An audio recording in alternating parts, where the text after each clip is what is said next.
paz do Senhor, meu amado, bem-vindo de volta à nossa escola bíblica. Hoje nós estamos iniciando o estudo do livro de Tito.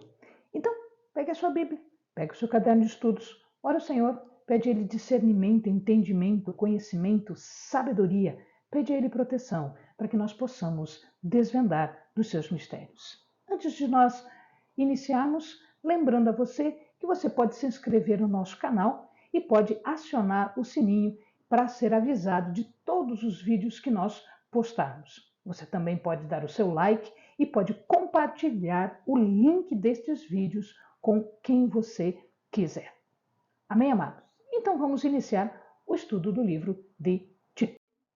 No livro de Tito, nós vamos, antes de mais nada, falarmos sobre o próprio Tito.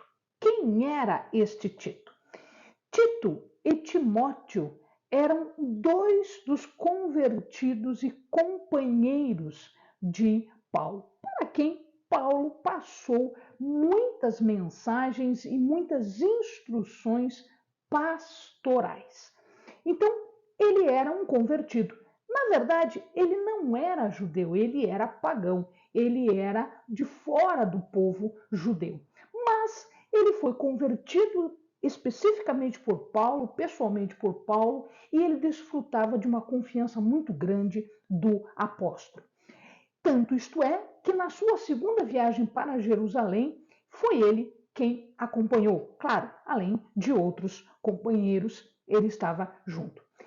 Quando ele precisou mandar algumas instruções, mensagens, enfim, missões, foi ele quem Paulo enviou para Corinto e depois para a Macedônia. Ele era o encarregado de organizar e de manter a igreja na ilha de Creta.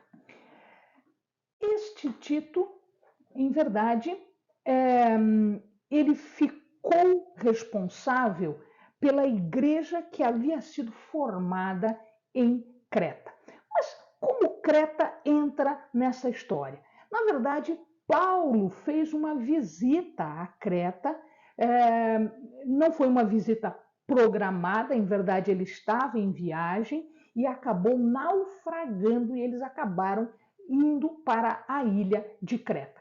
Esta história é contada em Atos 27. Então, se o amado quiser dar uma olhadinha, né, nessa história, dá uma olhadinha lá em Atos 27. E ali ele ficou alguns dias enquanto o navio era, um novo navio era providenciado, e ali ele, na verdade, cria toda uma condição para o florescimento de uma nova igreja. Esta carta provavelmente foi escrita após a sua libertação. Lembrem-se que ele foi preso diante de Festo, né? Essa história também é contada em Atos. Ele foi preso e aí ele acaba passando por um período de prisão. Essa prisão foi em várias localidades, né? Em Jerusalém, depois em Cesareia, até que Paulo apela, por ser romano, ele apela para o julgamento pelo imperador e depois ele vai então para Roma para ser julgado, né, pelo imperador. O que acontece aqui é que Nero, nesse meio tempo, ascende ao poder e ali provavelmente ele foi preso novamente. Todas estas questões, toda essa história está contada em Atos. Entretanto, existem algumas coisas que não batem nas cartas pastorais com aquilo que foi contado em Atos. E aí, a maioria dos estudiosos diz o seguinte: Atos não contou absolutamente tudo, até porque Atos não termina a história de Paulo. Então, se nós formos ler o livro de Atos, nós vamos ver que ele vai até um pedaço do livro da vida, né, no livro Na Vida de Paulo. Então, muito que está relatado lá em Atos não bate com o que ele escreve para as cartas pastorais de Timóteo e Tito, exatamente porque foi depois que aconteceu depois que Lucas parou de escrever. O ministério de Tito, além do ministério de Timóteo, é contado e ele é direcionado pelas chamadas cartas pastorais, Timóteo, primeira e segunda, e Tito. Tito e Timóteo eram líderes que haviam sido especificamente direcionados e comissionados por Paulo. E eles tinham a autoridade para fazer uma organização na igreja das suas comunidades. Timóteo fica com a comissão de fazer isso em Éfeso e Tito tem a incumbência desta organização na ilha de Creta. Então, aqui nós vamos ver que Paulo está direcionando. Então, a atitude era a seguinte: ia-se até um local, fazia-se as pregações, criava-se uma comunidade e direcionava, comissionava-se uma pessoa para ficar ali com a autoridade dada pelo próprio apóstolo, pelo próprio discípulo, que no caso seria Paulo. Então, acima de tudo estavam estas pessoas com autoridade. Timóteo em Éfeso e Tito em Creta. Abaixo disso, nós vamos ver nas cartas pastorais a hierarquia, ou seja, a organização inicial da igreja. É uma organização muito simples, porque é uma organização que inicia a igreja. Então, abaixo deles, abaixo de Timóteo, abaixo de Tito, em Éfeso e em Creta, existiam os chamados superintendentes, que depois foram chamados de bispos. Estas pessoas eram remuneradas, elas recebiam porque esta era a função delas, esse era o trabalho delas. Então, eles supervisionavam, eles pregavam, eles ensinavam. Ou seja, nós temos aqui um conjunto de pessoas que tinham conhecimento muito grande sobre a palavra e a doutrina. Abaixo desses superintendentes, desses bispos, abaixo de Timóteo e de Tito, existiu então um conjunto de pessoas que auxiliavam nos modelos da organização dos judeus, que seriam esse conjunto de anciãos, ou também chamados presbíteros. Se nós formos traduzir a palavra presbítero, nós vamos encontrar idoso, ou seja, era um conjunto de pessoas com bastante sabedoria, bastante vivência, que davam apoio, que davam suporte à autoridade maior que estava acima deles. Abaixo deles, nós tínhamos os diáconos, e em Éfeso existe menção das chamadas diaconisas. Tanto diáconos como diaconisas estavam então fazendo as funções mais práticas de assistência, de cuidado das pessoas. Os falsos mestres são denunciados aqui no livro de Tito. Também em outros livros nós vamos ver essas denúncias. Quem eram esses falsos mestres? As heresias ou os falsos mestres tinham um padrão muito característico, tanto em Éfeso quanto em Creta. A característica é que eles faziam uma combinação, eles juntavam alguns elementos judaicos com alguns elementos gnósticos. Esses gnósticos, eles se fundavam em conhecimento. Então a gente vai ver um pouquinho mais para frente, né? Essa gnose quer dizer conhecimento. E muito provavelmente estava envolvido aqui uma prática de magia. É o que alguns estudiosos entendem. Então, esses gnósticos, como é que eles eram?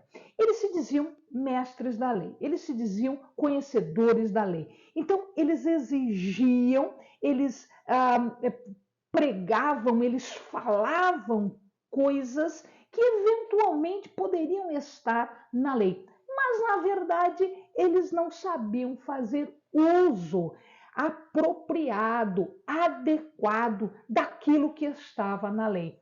Significa dizer o seguinte: eles faziam o que eles achavam que tinham que fazer, porque eles se achavam superiores, eles se achavam conhecedores. Eles diziam que só eles tinham conhecimento de tudo. Então, esta filosofia, esta heresia era algo comum nas primeiras igrejas, porque era uma perversão da doutrina. E eles se arrogavam como mestres da lei. Eles se diziam da circuncisão. Então significa dizer o quê? Significa dizer que eles eram judeus ou tinham sido feitos judeus porque eles eram circuncidados. Mas eles ficavam disputando acerca de detalhes da lei, fábulas, genealogias, questões que não se aplicavam à verdadeira doutrina. Tá? Eles eram esotéricos. Eles achavam que o conhecimento, o raciocínio resolvia absolutamente tudo. E alguns ainda achavam que eles se metiam em magia. Portanto, um paganismo, né, estava sendo misturado à doutrina da igreja. Era, em verdade, aquilo que a gente chama hoje de sincretismo cristão. O que é esse sincretismo? Sincretismo quer dizer, eu estou juntando coisas diferentes, eu estou juntando elemento judaico, elemento filosófico, elemento da doutrina, eu estou juntando tudo num pacote só que não tem absolutamente nada a ver com a verdade. Alguns autores falam acerca da autoria e alguns dizem: não sei se essa carta a Tito é uma carta de Paulo. Então, se o amado for ler alguns estudiosos, eles vão questionar, inclusive, a questão de foi ou não escrita por Paulo. E aí, vários elementos vão ser levados em consideração. O que acontece é que o peso maior do raciocínio aqui é de que efetivamente ela foi vinda de Paulo. Não especificamente escrita por ele, porque naquela época Paulo ditava as suas cartas. Então, se ele não escreveu de próprio punho, eventualmente ele deve ter ditado para alguém. Então, tudo nos leva a crer que efetivamente a carta foi de Paulo, veio de Paulo. Dois escritores bastante antigos, os pais da igreja, chamados pais da igreja, que é Irineu e Policarpo, eles naquela época, muito antes, eles já reconheciam que essa carta a Tito, era escrita por Paulo. E que havia aí uma data limite. Muito provavelmente a carta foi escrita antes de 110 depois de Cristo. Isto é o máximo que eles chegam. Então, muito provavelmente foi escrita antes. Por que achamos que foi escrita antes? Porque em 110 Paulo já estava morto. Então, veja lá, ele deve ter escrito esta carta entre a primeira prisão, quando ele foi solto, porque ele apela para o imperador, ele apela para César, ele tinha esse direito por ser romano, ele queria ser julgado em Roma e não em Jerusalém, porque ele sabia que em Jerusalém as pessoas iam manipular o julgamento. Então ele foi para Roma e não se conta aqui, Lucas não conta esse final lá em Atos, ele não conta isso, mas nós sabemos que ele foi solto dessa primeira prisão. Muito provavelmente, então, a decisão foi favorável a Paulo. Ele sai e logo em seguida, algum tempinho depois, ele acaba sendo preso novamente. Então, a gente sabe que ele chegou em Roma em 59 depois de Cristo e provavelmente ele foi solto em 61 depois de Cristo. Quando Nero sobe ao poder, ele sobe ao poder em 54 depois de Cristo. Em alguns aspectos, ele foi um perseguidor muito terrível dos cristãos. E ele reina até 68 depois de Cristo. E nós sabemos que Paulo morre no reinado de Nero. Então Paulo morre, a gente sabe que ele chega em 59, que ele foi solto em 61 e em 68 Nero se mata. Então ele deve ter escrito a carta neste meio tempo, depois de 59 e antes de 68. Alguns dizem, não foi muito além de 110, até porque em 110 ele já estava morto. Quando ele morre por ocasião de uma situação que acontece. Roma acaba pegando fogo, ocorre um grande incêndio de Roma que destrói quarteirões de propriedades. E aí, Nero culpa os cristãos de terem posto fogo em Roma. Isso aconteceu, não se sabe ao certo, 64 até 67. Nero morre em 68. Então, em 64 e 67, acontece o incêndio. Nero diz que foram os cristãos. E aí começa uma grande perseguição dos cristãos. Então, entre 64 e 67, ele foi preso de novo. Ele tinha sido solto em 61. E aqui acontece, então, a morte de Paulo, que nós não sabemos ao certo a data, porque essas coisas não ficavam muito alinhadas, muito escritas. Mas a gente sabe que ele morre entre 64 e 67 por ocasião da perseguição de Nero, tendo em vista o incêndio de Roma. O livro ele é estruturado, nós vamos estudar o livro em algumas etapas, em algumas partes. Então, nós temos lá a saudação, que vai no capítulo 1, do verso 1 ao verso 4, as instruções sobre os oficiantes da igreja, e aí a gente vai falar agora sobre os bispos, os presbíteros e os diáconos, né, que aparecem em Creta. Em Éfeso aparecem as diaconisas, mas aqui não vai aparecer. Os falsos mestres, então, eles são confrontados ainda no capítulo 1, do verso 10 ao 16. Alguns conselhos vão até o verso 10 do capítulo 2. As orientações sobre um viver verdadeiro, um viver cristão, estão do verso 11 ao verso 15, ainda do capítulo 2. E o capítulo 3 fecha, né, com o desafio para os cristãos até o verso 11, e a sua mensagem final fecha do 12 ao 15. Amém, amados? Bons estudos!